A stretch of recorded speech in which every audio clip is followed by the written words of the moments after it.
Shalom. పరిశుద్ధ గ్రంథం నుండి ఈరోజు దేవుని వాక్యం.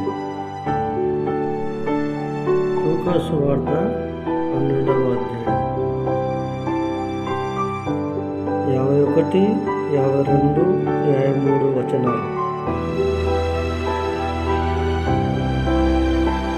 నేను భూమి మీద సమాధానము కలగజేయ వచ్చునని మీరు తలంచుతున్నారా?